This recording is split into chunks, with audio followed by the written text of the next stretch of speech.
with the Baltimore Ravens. Brandon Gaudin and Charles Davis with you from our broadcast perch. And, Charles, as we get this thing started, what are you going to be keeping your eye on? Special teams. Field position is always a big determiner in a ball game. Who sets their offense up for success the best, that team will win the game.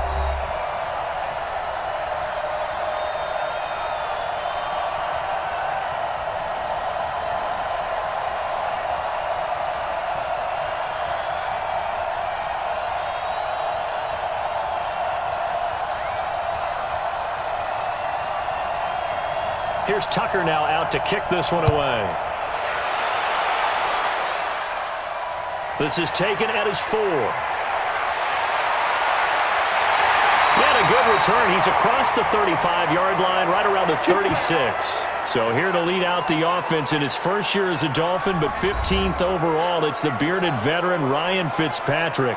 Well, the new coaching staff coming in, they finally decided to pull the plug on the Ryan Tannehill era after 7 seasons and no playoff wins. So enter Ryan Fitzpatrick, signed in free agency, fittingly on St. Patrick's Day, by the way. But last year with Tampa Bay, you remember Fitzpatrick got off to that incredible start. Over 400 yards passing in each of the first 3 games of the year, 11 total touchdown passes, and now it's his time to do it with Miami. So from the 36 now, 1st and 10. You got 3 down. This is Kenyon Drake, the 4th-year man from Alabama. This will be stopped about 2 yards shy of the marker. 8-yard gain, 2nd and 2. Just what you want on a first down run. Call it 8 yards, and it's 2nd and 2. 8 yards the gain on that last run. Here's 2nd and a couple. Counter play, Drake. And this time he's not going anywhere. They'll get him down right at the line of scrimmage. And here now a look at the Dolphins' offensive unit. I remember when Laramie Tunsil was coming out of Mississippi and I was evaluating him for the draft in 2016. I ended up writing down a description that I tended to like, and I'm going to use it here now. He's got feet like a receiver. He's got a body like an offensive lineman and hands like a boxer. Put it all together, you got a heck of an offensive lineman. 3rd play of this opening drive as they're looking at a 3rd and 3. They'll run with a 2nd-year man from ASU, Kalen Ballage. Well, they hit him in the backfield, and he will not escape. And that is not going to get it done. Well, that'll bring up 4th. They had the 8-yard gain on first down, but unable to do much from there. And the big fella stuffed that one up in a big way. I think doubling him has to be a priority because you can't move up to the next level if you don't take care of him first.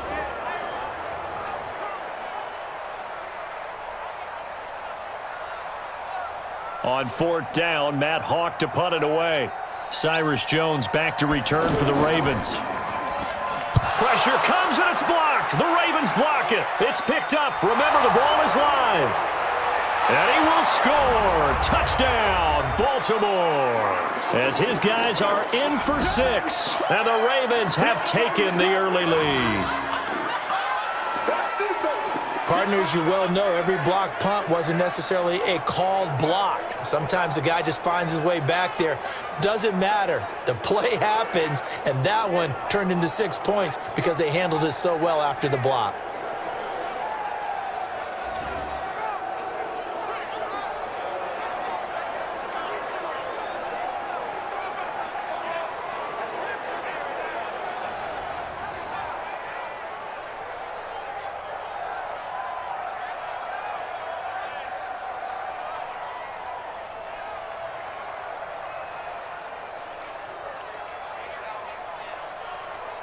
Justin Tucker for the extra point.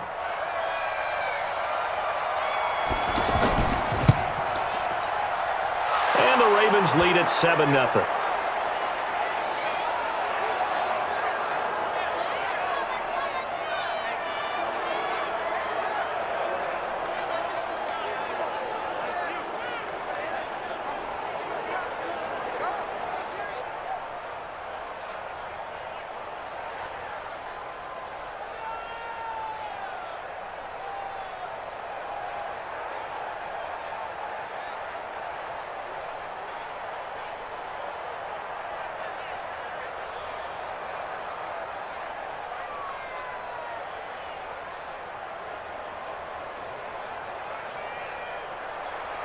Tucker now to kick it away following the touchdown. This fielded at the 2. And not a bad return. Here he gets it out to the 25-yard line. Out comes the Miami offensive unit now. They get set to take over.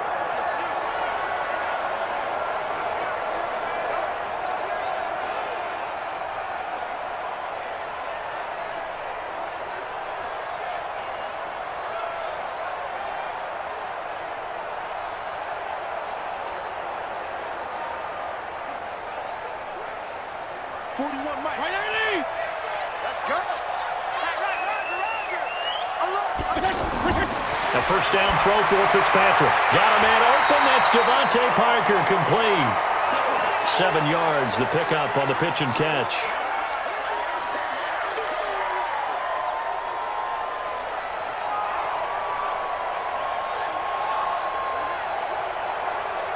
Able to get 7 on that first down pass play. 2nd and 3. To throw is Fitzpatrick. And Stills over the middle. And a big play there on 2nd down, but we do have a flag on the field. This is in the area where it might be coming back. So a decent gain, but all for naught on the penalty.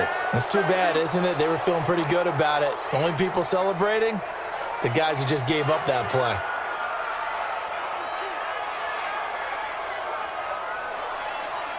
Now they face a 2nd and long following the holding penalty.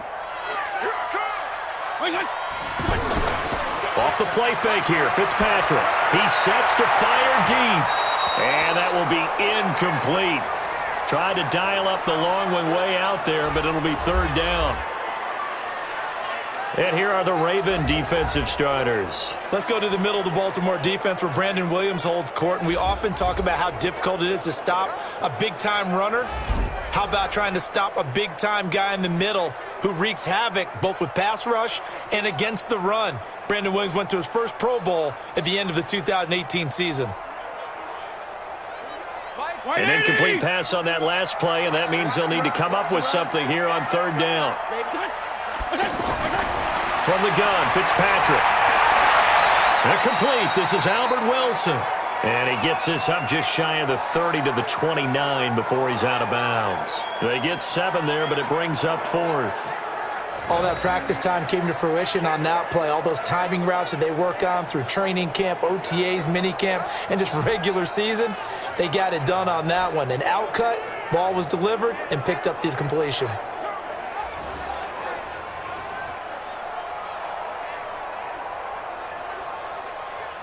Here's Matt Hawk now. On for his 2nd punt, and remember, his first one was blocked. And this is away. It's a high kick, and he got all of it. And he didn't quite have the backspin on that one. It hits at the 4 and continues into the end zone. It's a touchback. So Lamar Jackson, in his 2nd season, the Heisman Trophy winner of 2016, leading the Ravens onto the field.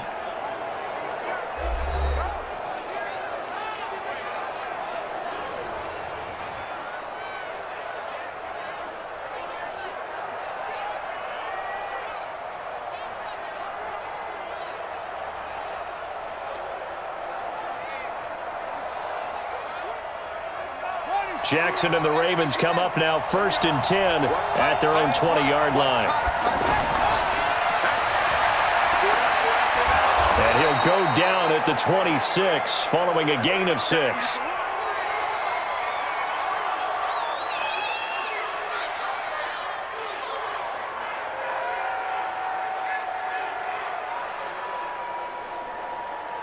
From the 26, they'll line up on 2nd and 4.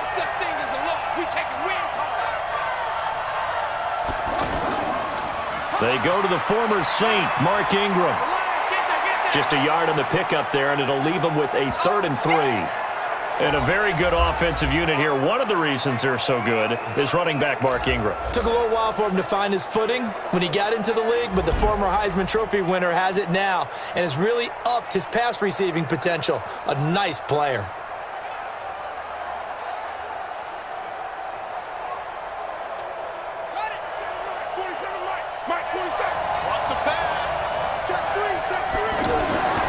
They'll try to run for the first with Ingram. And he's going to get to the 31, enough for the first down. 3 yards there, good enough to keep the drive moving. Just about every coach we talk to says the crowd shouldn't affect us. That shouldn't be an issue. And then the next breath they talk about taking the crowd and taking them out of the game by picking up first downs and keeping them at bay. I think we just saw an example of that there, didn't we? Important to do, especially early in the game like they have. Line of scrimmage, the 31 now on 1st and 10.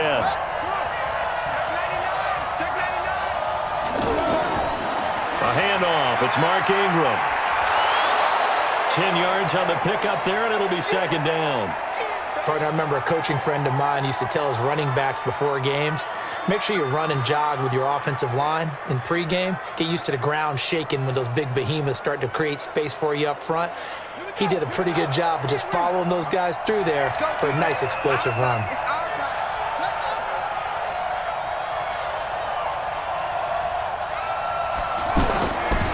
On 2nd down, Ingram.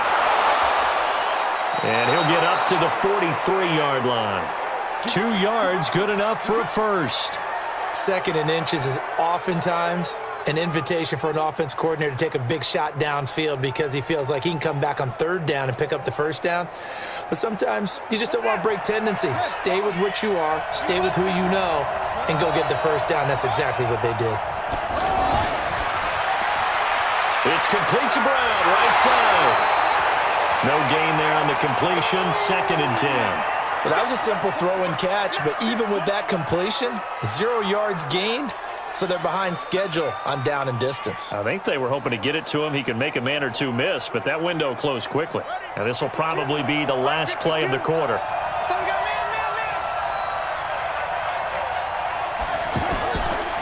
Here's a guy coming off a strong rookie season, Gus Edwards. And he'll be taken down as that will take us to the end of the first quarter of play.